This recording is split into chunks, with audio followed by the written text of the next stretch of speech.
বলি, আর কতক্ষণ খেলা করবে ছেলে মেয়েদের সাথে? ছেলে মেয়েদের সাথে সাথে তুমিও কি ছোট বাচ্চা হয়ে গেলে নাকি? ওদিকে হাটের যে সময় হয়ে এসেছে, হাটে যাবে না ফসল বিক্রি করতে? আরে যাবো তো, যাবো গিন্নি, যাবো। হ্যাঁ, আরে আজকে তো আমার খুশির দিন। আমার ফসলগুলো খুব ভালো হয়েছে।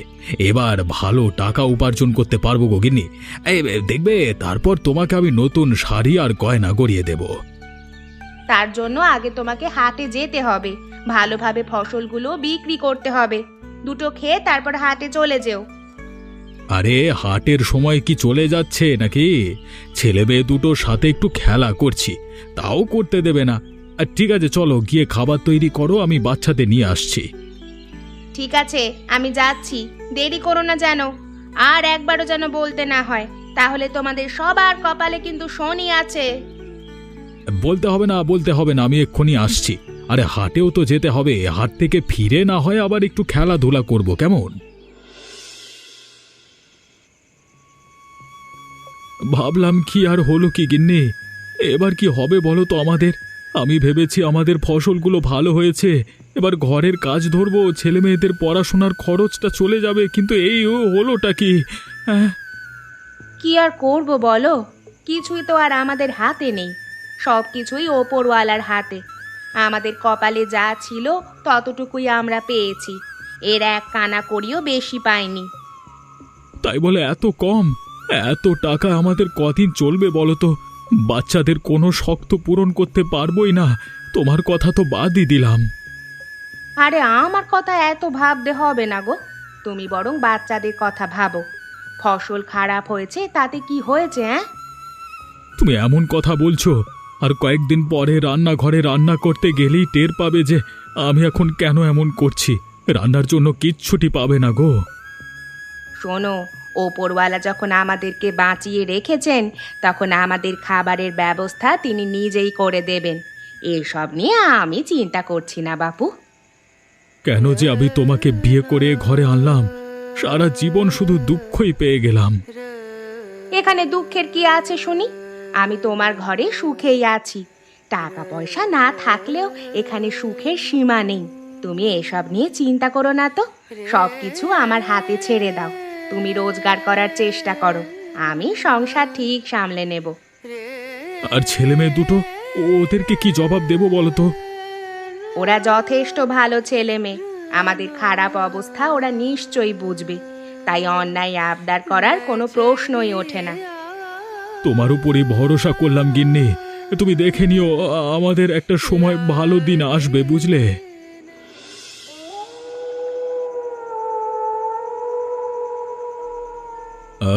অরুণটা বেশ বার বেড়েছে, এবার ওকে এমন শাস্তি দেওয়া প্রয়োজন যাতে একদম গ্রাম ছেড়েই ও চলে যায়।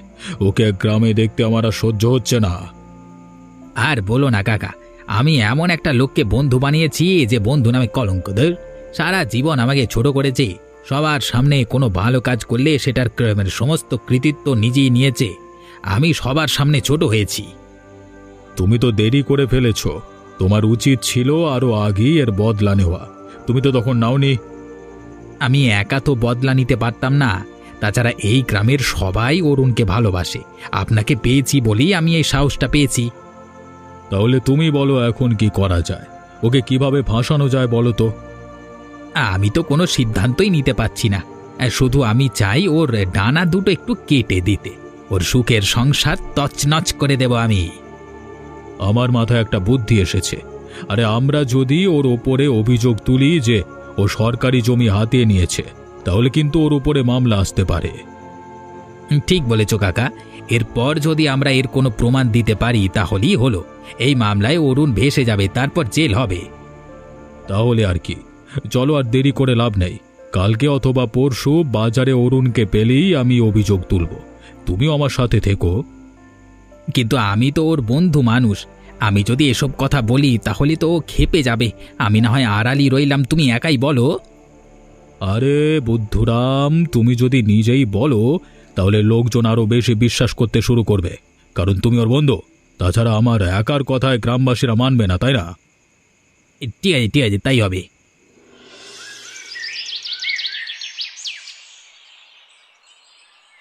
শুনলে ভাই, অরুণ দাদা কি কথা, মানে অরুণ দাদার কি অবস্থা হয়েছে? এখন এই গ্রামের সব থেকে বেশি ফসল ফলিয়েছিল অরুণ দাদা, ফসলগুলো বেশ ভালোই হয়েছে। সবাই এবার আশা করেছিল অরুণ দাদা এবার ভালো টাকা উপার্জন করবে, কিন্তু হলোটা কি? কি আর হবে, যা হবার তাই হয়েছে। এবার ফসলের দাম এত কম কেন সেটাই তো বুঝতে পারছি না। অরুণ দাদার অনেকটা ক্ষতি হয়ে গেল তো। অরুণ দাদা এতদিন খুব লাফিয়েছিল, কত করে বলতো এই করবে সেই করবে, আর এখন সংসার চালানোই দায় হয়ে যাবে। ওই কটা টাকায় কতদিন সংসার চলবে কে জানে। এই সংসারের কথা না হয় বাদ দিলাম, ছেলে মেয়ে দুটোকে পড়াশোনা করাচ্ছে। এই গ্রামে এমন কোনো মানুষ আছে যার তার ছেলে মেয়েদের পড়াশোনা শেখাচ্ছে? আর পড়াশোনা, গরিবদের আবার পড়াশোনা হয় নাকি? দেখবে দুদিন পরেই ওদের লেখাপড়া সব বন্ধ হয়ে গেছে, সংসার চালাতে পারবে না, আবার লেখাপড়া যত সব। আমিও তো সেই কথাই বলছি, পেটে যদি দানা পানিও না পড়ে তাহলে পড়ালেখা করব কিভাবে? আর পড়ালেখার জন্যও তো বাড়তি খরচ রয়েছে। তবে আমার মনে হয় অরুণ দাদা এত সহজে হাল ছেড়ে দেবে না। ছেলে মেয়ে দুটো পড়ালেখা করিয়ে মানুষ করবে, এটাই তার স্বপ্ন। অন্য কাজবাজ করে হয়তো কোনো টাকা উপার্জন করতে পারে, তবে ফসলের দিক থেকে সমস্ত আশা নিরাশায় পরিণত হলো। আমাদের আর কি, আমরা তো আর ফসল ফলাই না, কাজ করি, পয়সা কামাই, তা দিয়ে সংসার চালাই। ওদেরটা ওরা বুঝুক, আমাদের কি? ঠিক কথাই বলেছ, আমরা এসব ভেবে কি করব? আমাদের তো শুধু দেখতে হবে পরবর্তীতে কি হয়।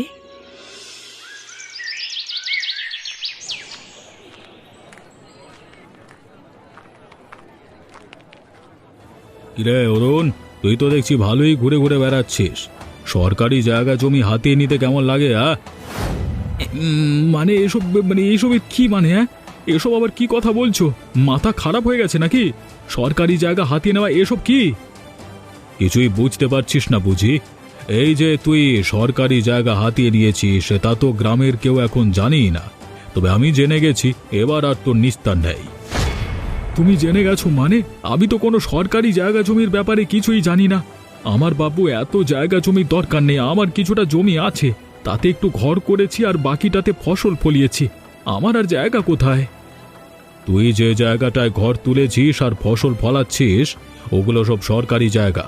সরকারি জায়গা হাতিয়ে নিয়েছিস তুই, তোর নামে মামলা করা হবে এখন। আশ্চর্য, ওই জায়গাগুলো আমার, আমার পৈতৃক জায়গা। আমার বাবা মারা যাওয়ার সময় ওই জায়গাগুলো আমার নামে করে দিয়ে গেছে। এরপর তো আমি এই গ্রামের জায়গা জমি নিয়ে আর কোনো কাহিনী করিনি। চুপ কর, চুপ কর তুই। বিক্রম, তুই কিছু বলছিস না কেন? তুই বল, তুই কি কি জানিস? বিক্রম? বিক্রম আবার কি বলবে? আর বিক্রম তো সব কিছুই জানে। আমি জানি তো, এই সব জায়গা জমি, সরকারি জমি, সব জায়গা ওর নিজে হাতিয়ে নিয়ে সেখানে ফসল ফলাচ্ছে, বসবাস করছে। বিক্রম, এসব কি কথা বলছিস? তুই আমার বন্ধু, আমার বন্ধু হয়ে তুই এসব কথা বলতে পারলি? আমার নামে মিথ্যে অভিযোগ এনে তোর কি লাভ? আমি তোর কি ক্ষতি করেছি? দেখ অরুণ, বিক্রম একদম মিথ্যে কথা বলছে না। বিক্রম ছোটবেলা থেকেই তোর বন্ধু, তোর সমস্ত কিছু বিক্রম জানে, তাই তো বিক্রম সঠিক কথাই বলতে পারছে। তোমরা সবাই পাগল হয়ে গেছো, সবাই আমার নামে মিথ্যে অভিযোগ করছো। এগুলো ঠিক নয়, আমি এসব কিছু করিনি। তুই করেছিস কিনা সেটা না হয় মামলার পরেই বোঝা যাবে। বিক্রম, চল।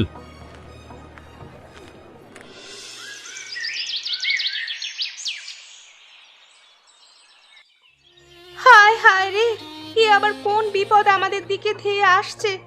আমরা তো কোনোদিন কারো কোনো ক্ষতি করিনি গো, অথচ মানুষজন আমাদের পেছনে লেগে আছে। আমরা এখন কি করব? গিন্নি, তুমি এভাবে কান্নাকাটি করো না তো। আমার কিচ্ছু হয়নি, শুধু বুকের বাঁ পাশটা একটু ব্যথা করছে। আমি ঠিক হয়ে যাব।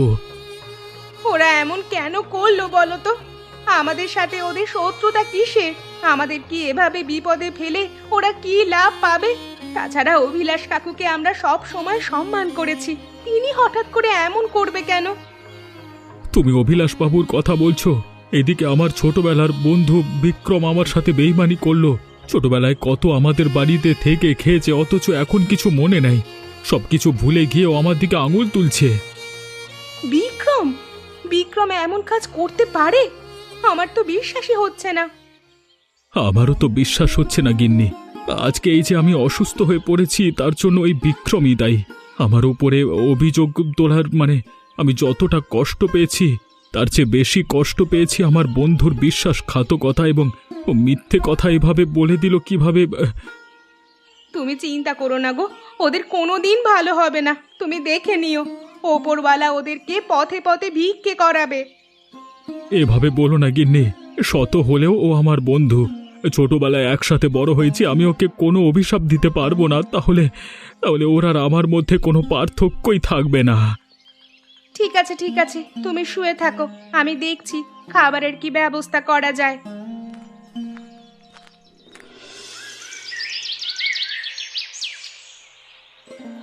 কিরে, তোর মন খারাপ নাকি? তুই এভাবে পুকুর পাড়ে এসে বসে আছিস কেন? আজকে খেলবি না? চল আমরা দুজনে খেলি। না গো দাদা, আজকে খেলতে ইচ্ছে করছে না। বাবার শরীরটা খারাপ, আমাদের সাথে আজকে কে খেলবে? বাবার শরীর খারাপ বলে তোর মন খারাপ হচ্ছে, তাই তো? চিন্তা করিস না, বাবা খুব দ্রুত সুস্থ হয়ে যাবে, আবার আমাদের সাথে খেলা করবে। তা তো বুঝলাম, কিন্তু সারা গ্রামে বাবাকে নিয়ে নানা রকমের মিথ্যে রটনা রটে গেছে। সবাই বাবার নামে খারাপ বলছে। আমাদের বাবা কি সত্যিই খারাপ? না রে, আমাদের বাবা খারাপ নয়, আমাদের বাবা অনেক ভালো, পৃথিবীর শ্রেষ্ঠ বাবা আমাদের। তাহলে লোকজন খারাপ বলছে কেন? আমার বাবা কি করেছে? আমাদের বাবা কিছু করেনি, কিছু মানুষ আমাদের পেছনে লেগে বাবার নামে বদনাম রটানোর চেষ্টা করছে শুধু। দাদা, তুই তো অনেক কিছু পারিস, তাহলে তুই কি পারিস না আমার বাবাকে নির্দোষ প্রমাণ করতে? আমার বাবাকে যে সবাই খারাপ বলছে, আমার একটুও ভালো লাগছে না রে। তুই চিন্তা করিস না গুড়িয়া, আমি বড় হয়ে বাবার সমস্ত দুঃখ কষ্ট দূর করে দেব। যারা যারা বাবাকে অপমান করছে তাদেরকে আমি দেখে নেব। তাহলে তুই বড় হয়ে পুলিশ হবি, তারপর যারা যারা আমাদের ক্ষতি করার চেষ্টা করছে তাদেরকে ধরে নিয়ে যাবি। ঠিক আছে, তোর কথাই হবে। এখন চল, এখানে মন খারাপ করে বসে থাকিস না, আমরা দুজনেই খেলা করি। বাবা যদি সুস্থ হয়ে আমাদের মন খারাপ অবস্থায় দেখে তাহলে আরো কষ্ট পাবে। না না, আমি বাবাকে আর কষ্ট দিতে চাই না। ঠিক আছে, চল তুই আর আমি খেলা করি। বাবা সুস্থ হলে আবার আমাদের মাঝে ফিরে আসবে।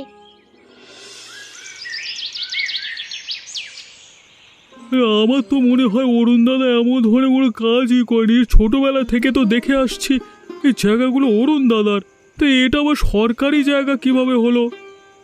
কি জানি, হতেও তো পারে। আমরা জন্মেছি আর কদিন হলো, তার আগেই তো অবিলাস কাকু জন্মেছে, হয়তো তিনি কিছু জানেন।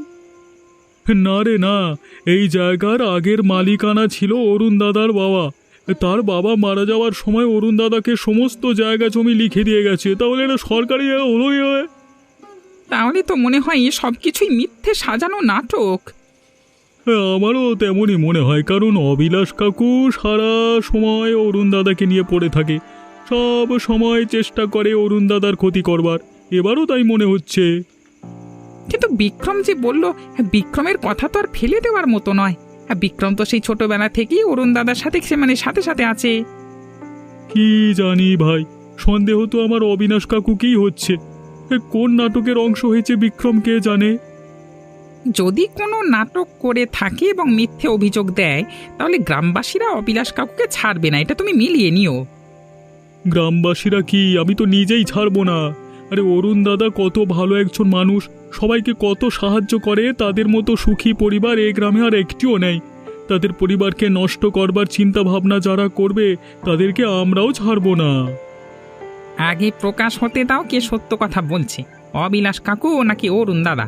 তারপর বোঝাপড়া করা যাবে যে এ কাজ কারুর যে কাজ করুক না কেন তাকে কঠিন শাস্তি পেতে হবে, সেটা অরুণ দাদা হোক বা অবিলাস কাকু হোক। হ্যাঁ,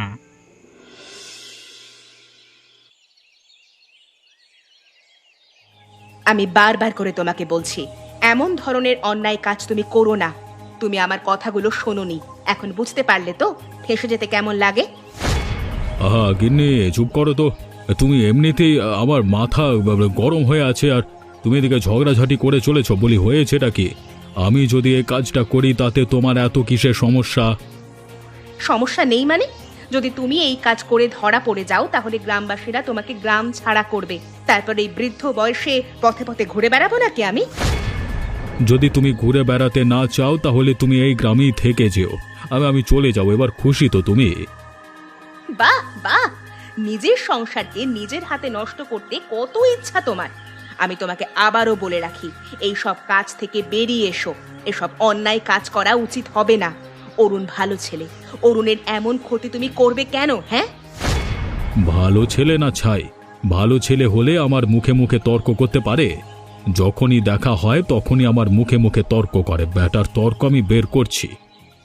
এই আমি বলে দিলাম, যদি তুমি এই অন্যায় কাজ করে ধরা পড়ো তাহলে তোমার সাথে আমি নেই। আমি এই বাড়ি ছেড়ে চলে যাব। কেন যে শুধু শুধু এমন করছো গিন্নি, আমি কিছুই বুঝতে পারি না। ঝগড়া না করতে পারলে তোমার পেটের ভাত হজম হয় না। আমি ক্ষতি করছি অন্য একজনের, ঝগড়া করছে ও, যত সব।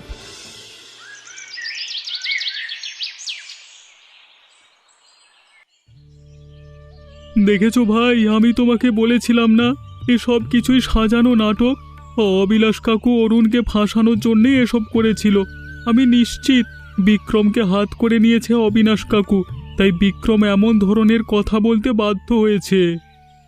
ঠিক কথাই বলেছো ভাই। সত্য কখনো চাপা থাকে না। সত্য যে করেই হোক প্রকাশ পাবেই পাবে, এবং যারা মিথ্যেবাদী এবং দুষ্কৃতিকারী তাদের শাস্তি অবশ্যই হবে। আর কটা দিন যাক না, গ্রাম পঞ্চায়েত নাকি সতর্কবার্তা দিয়েছে অবিলাস কাকুকে। যদি উপযুক্ত প্রমাণ তারা জোগাড় করতে না পারে তাহলে গ্রাম পঞ্চায়েত মিথ্যে অভিযোগ করবার কারণে অবিলাস কাকুকে আটক করবে। আমার তো মনে হয় না আসল প্রমাণ সে জোগাড় করতে পারবে। তার মানে এটা তুমি ধরে রাখো, গ্রাম পঞ্চায়েতের হাতে এবার অবিনাশ কাকু আটক হবেই হবে। আমার তো ভালোই লাগছে গো। এমনভাবে নাটক করলো যে পুরো গ্রামের কেউ বুঝতে পারলো না। এমন নাটক না করে নাটকের বই তো লিখতে পারতো, তাহলে অবিনাশ কাকুর ভালো উপার্জন হতো। তুমি এটা ঠিক বলেছো ভাই। অবিলাস কাকু একটা মানুষ বটে, এমন ভাবে কাহিনী সাজিয়েছে যে আমরা কেউ ধরতেই পারলাম না এসব মিথ্যে কাহিনী।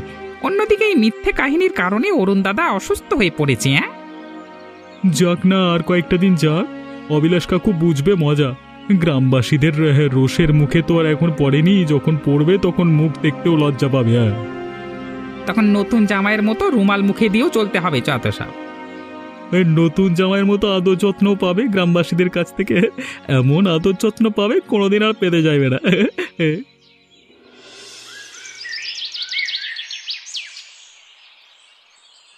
কি অবস্থা এখন ডাক্তার বাবু? অরুণ সুস্থ হয়ে যাবে তো? হ্যাঁ, সুস্থ তো হবেই, একটু সময় লাগবে। বেশি আঘাত পেয়েছো তো, এই কারণে একটু সমস্যা হচ্ছে। আপনি চিন্তা করবেন না।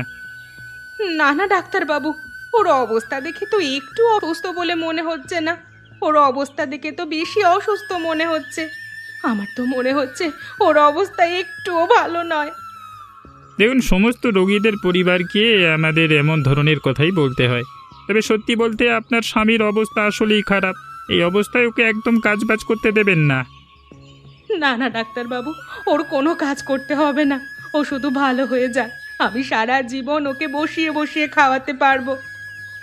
আর হ্যাঁ, আর একটা কথা, অরুণ বাবুকে একদম কোনো কিছু নিয়ে মানসিক চাপ দেবেন না। দুঃখ কষ্ট এসব থেকে দূরে রাখবেন। দেখবেন অরুণ বাবু যেন দুশ্চিন্তা থেকে দূরে থাকে। ঠিক আছে ডাক্তার বাবু, আমি এই সব কিছুর খেয়াল রাখবো। আপনি ওষুধগুলো একটু লিখে দিন। অবশ্যই অবশ্যই, তবে ওষুধ খেয়ে কিন্তু এই অবস্থা ভালো হওয়া যাবে না। আপনাকে যা বলেছি তা কিন্তু অক্ষরে অক্ষরে পালন করতে হবে, না হলে এই ওষুধে কোনো কাজ হবে না। ঠিক আছে ডাক্তার বাবু, আমি এই সব কিছুই শুনবো। যদি অবস্থা আরো বেশি খারাপ হয় তবে আমি আপনার কাছে আবার নিয়ে আসবো। নিয়ে আসতে হবে না, আমি নিজে গিয়েই আপনার বাড়িতে এনাকে দেখে আসব। এই অবস্থায় এনাকে নিয়ে এত ছোটাছুটি করা শরীরের জন্য ভালো হবে না। হ্যাঁ, ঠিক আছে বাবু, তাহলে তো আরো ভালো। আপনি আমার কাজ অনেকটা সহজ করে দিয়েছেন। আপনি সময় করে একটু দেখে আসবেন ওকে। আমি ওকে একদম সুস্থ মতোই রাখবো। অভিলাষ কাকু, ও কাকু, আপনি কোথায়? বেরিয়ে আসুন। আপনার সাথে আজকে বোঝাপড়া করে তারপরেই আমি যাব। কি হলো কি? হ্যাঁ, এভাবে লোকজন নিয়ে এসে আবার উঠানে দাঁড়িয়ে চিৎকার চেঁচামেচি করছো কেন? এটা ভদ্রলোকের বাড়ি। এই ভদ্রলোক? আপনি নিজেকে ভদ্রলোক বলে দাবি করছেন? ছি, আপনার তো লজ্জা হওয়া উচিত। এত বড় একটা নাটক করলেন, মানুষটার নামে মিথ্যা অভিযোগ দিলেন, অথচ আপনি নিজেকে ভদ্রলোক বলে দাবি করছেন। চুপ কর, ছোট মুখে এত বড় বড় কথা বলছো। যে ঘরে এসেছো কিসের জন্য সেটা বলো। আপনার মুখের ওপরে কাগজ ছুঁড়ে মারতে এসেছি এখানে। আপনি আমাদের সুখের সংসারটাকে একেবারে তছনছ করে দিয়েছেন। কি যে লাভ পেলেন কে জানে। এই নিন আপনার জমির কাগজ। সরকার কর্তৃক মালিকানা নির্বাচনে আমাদের নাম এসেছে। এখন এই কাগজ নিয়ে আপনি আপনার দিবা স্বপ্ন বন্ধ করুন। দেখুন কাকু, আপনি এই গ্রামের একজন সম্মানীয় ব্যক্তি। বয়সে প্রবীণ হওয়ার কারণে আপনাকে আমরা কোনো শাস্তি দিচ্ছি না। তবে এর পরেও যদি আপনি আর কোনো ধরনের খারাপ কাজ করেছেন না, তবে আপনাকে আমি কথা দিচ্ছি গ্রামবাসীরা আপনাকে আদর যত্ন ভালোভাবেই করবে। এরপর যদি আর একটা বার দেখেছি আপনি আমাদের পরিবারের পেছনে লেগেছেন, তবে আর কেউ নয়, আমি নিজেই আপনাকে শাস্তি দেব। কি বলছো তোমরা? এসব কাগজপত্র ভুয়ো। এই ভুয়ো কাগজের কারণেই তো এতদিন জমির মালিকানা ওরা পেয়েছিল। আপনি আবার ভুয়া বলছেন? এবার কিন্তু আমি জমির মালিকানা নির্বাচন করতে সরকারের কাছে যাব না, আপনাকে নিয়ে যাব। তারপর সরকার আপনাকে উত্তম মধ্যম দেবে। আমরা যা বলেছি সেটা আপনি মাথায় রাখবেন। বুড়ো হয়েছে, এখনো রং তামাশা যায়নি যত সব।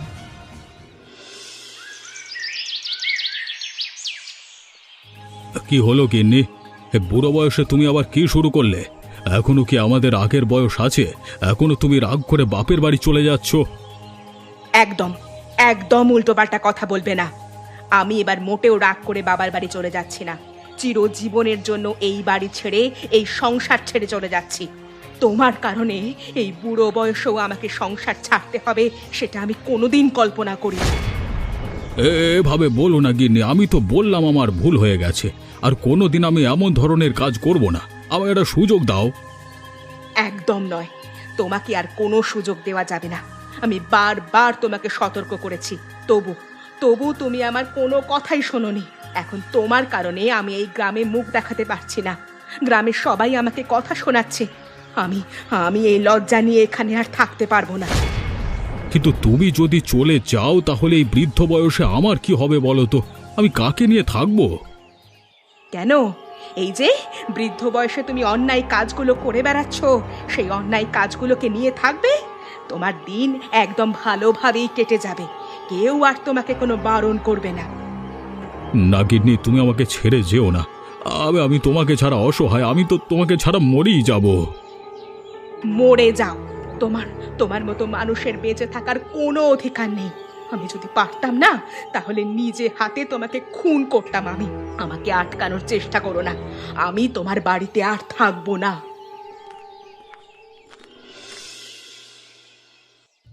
কি তোমরা সবাই আমার বাড়িতে এসে ভিড় জমিয়েছ কেন?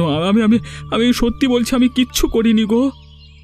আমরা জানি দাদা, তুমি কিচ্ছু করনি। তুমি কিছু করতেই পারো না। তোমার মতো এমন একটা ভালো মানুষ এই গ্রামে আর একটাও খুঁজে পাওয়া যাবে না। তাহলে হঠাৎ করে তোমরা আমার বাড়িতে আমরা এসেছি তোমাকে ভরসা দিতে, আর আমরা তোমার পাশে আছি দাদা। তুমি ভেঙে পড়ো না। যদি কখনো কোনো প্রয়োজন পড়ে তাহলে আমাদেরকে বলবে, আমরা অবশ্যই তোমাকে সাহায্য করব। তোমরাই আমার আসল বন্ধু বান্ধব গো। ছোটবেলা থেকে যাকে বন্ধু হিসেবে মেনে এসেছি, বড় হয়ে সেই আমার সাথে বিশ্বাসঘাতকতা করলো। অথচ তোমরা গ্রামের সাধারণ মানুষ হয়েও আমার পাশে দাঁড়াচ্ছ। সবাই যে বন্ধুর মতো বন্ধু হতে পারবে এমন কোনো কথা নেই দাদা। আমরা তোমার বন্ধু না হলেও সারা জীবন তোমাকে সম্মান করেছি, শুধুমাত্র তোমার সততার কারণে। আমি তোমাদের কথা দিচ্ছি, আমি সারা জীবন এমন সততার পথেই থাকব, তোমাদের নিয়েই থাকব। এই গ্রামের কারোর কোনো ক্ষতি করব না আমি। আমরা তো জানি তুমি কারোর কোনো ক্ষতি করবে না। তোমাদের দেখে আমাদের শিক্ষা নেওয়া উচিত। আমাদের এত এত টাকা পয়সা থাকতেও আমরা একটা সুখের সংসার করতে পারি না, অথচ তুমি তোমার পরিবারের অল্প টাকা পয়সা থাকলেও সুখের অভাব নেই। ধন্যবাদ গো তোমাদেরকে, আমি মন থেকে ধন্যবাদ জানাই। তোমরা আজকে পাশে না থাকলে আমি হয়তো এই ভরসাটুকু পেতাম না। আমি আবার আগের মতো জীবনযাপন শুরু করব। নিশ্চয়ই দাদা, তুমি যদি কোনো বিপদে পড়ো তাহলে অবশ্যই আমাদেরকে জানাবে। আমরা সেই বিপদ থেকে তোমাকে রক্ষা করব। আর বৌদি, আপনাকে অনেক অনেক ধন্যবাদ। আপনি না থাকলে হয়তো দাদা বিপদ থেকে এত তাড়াতাড়ি মুক্তি পেত না।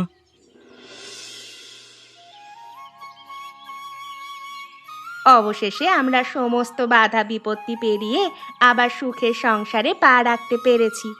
এবারে আমি তোমাকে কথা দিচ্ছি, আমাদের পরিবারে যে ভাঙন ধরাতে আসবে তাকে আমি কোনোভাবেই ছাড় দেব না। আমিও তোমাকে কথা দিচ্ছি গিন্নি, আমাদের সুখে যে ব্যাঘাত ঘটাতে আসবে এবার আমি আর কোনো ভয় না পেয়ে সবার সাথে মোকাবিলা করব। এবার সম্পূর্ণ গ্রামবাসী আমাদের সাথেই আছে। দেখেছিস গুড়িয়া, আমি তোকে বলেছিলাম না বাবা খুব তাড়াতাড়ি সুস্থ হয়ে যাবে, তারপর আবার আমাদের মাঝে ফিরে আসবে, আমাদের মাঝে ফিরে এসে আমাদের সাথে খেলাধুলা করবে। হ্যাঁ গো দাদা, আমি তো জানি তুই কখনোই আমাকে মিথ্যে কথা বলিস না। এবারও মিথ্যে কথা বলিসনি। বাবা সত্যিই সুস্থ হয়ে গেছে, সমস্ত বাধা বিপদ কেটে গেছে। আবার আমরা একসাথে আনন্দে দিন কাটাতে পারছি। তুমি দেখো বাবা, আমি বড় হয়ে পুলিশ হব, পুলিশ হয়ে তোমার উপরে যারা অন্যায় অত্যাচার করেছিল তাদেরকে ধরে জেলে ভরে রাখবো।